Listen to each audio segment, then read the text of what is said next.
jako akawuwo tayagala kutulaba afuba nnyo okutwekweka. Namwandu Edith Nanteza Seruwu emyaka 53 ngali wamu ne muwala we Irene Nakintu abatuuze begayaza mu district e Wakiso bebalajana nga balumiriza omusumba Dennis Kasirye wa Faith Family Church okutwala ettaka lyabwe eriweza obugazi bwa kitundu kya yiika ng'ettaka lino liri ku block number 733 ate ne plot number 17. Tusaba ab'amateeka batuyambe ne bapasita abakulira abalokole batuyambe kubanga tumufubyeko bwe tugenda mu kooti nga kati twateekayo court order ayita eri ebbali n'agulirira twagenda okulaba okutuukayo nga batugamba nti pasita amaze okuteekayo ekiwandiiko ababanja $5,300,000 kubanga twaliko mu mawulire emabegako wali naye tetwayambibwa bannamateeka bonna abalaba amawulire gano tusaba mutukwasaganyizeeko. Nanteza agamba nti Pastor Kasirye yajjanga omupangisa kyokka ekiseera kyatuuka ne baagala okutundawo era ne bamusaba okwegula bw'atyo n'agaana ng'ate bwe batundawo olwo n'atandika okwefuula. Bwe tumukaliramu n'agamba nti abannange ekifo kyammwe nkikooye nange njagala kennyini mukole ki munzirizeeyo busente bwange mbaviire mu kifo. Ne tumugamba oyogedde bulungi naffe bulijjo kye tunoonya obakkiriza katugambe omwami oli boosi sente tulabe ng'azibala ove mu kifo tutuule naawe twagala otuwa olunaku tutuule naawe twogere tukuddize sente zo.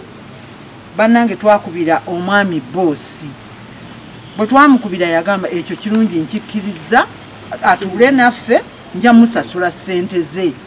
Bane kasooka nga atugamba kati giweze emyezi emeka gigenda kuwera myezi 2.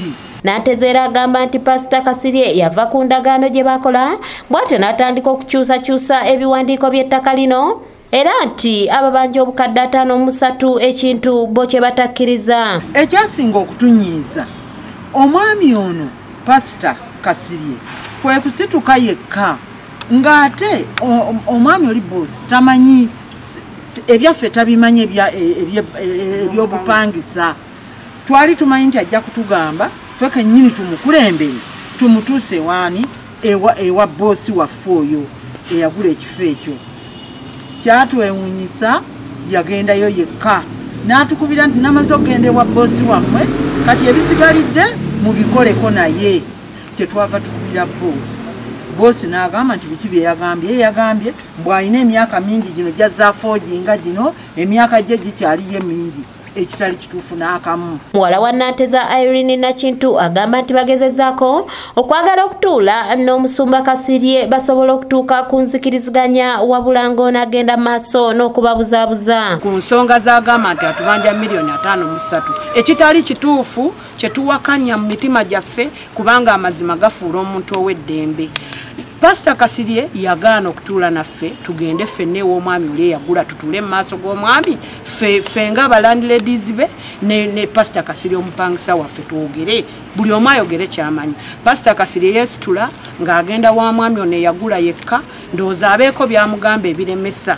Wabula ye Pastor Kasirye bw'atuukiriddwa ku lukomo lw'essimu ategeezezza nga bw'atalina kyabanja Nanteza wabula nga wakutuula ku mmeeza nabo basobola okubaako bye bakkiriziganyako. Watu okubeerawo meeting wakati wa omwami wa Mikadde n'abakyala naffe so kati gwe bagambe nti bakole meeting eyo buli kintu kyonna kiri mu bulambulukufu tewali kikwekebwa.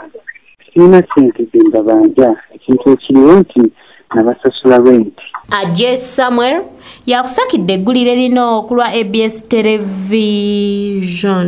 Bekikwatako bonna bwe muba mutulabye mu mawulire tubadde tusaba buyambi bammwe oba abasumba abakulira abalokole batuyambeko ku mbeera ya Pastor Kasirye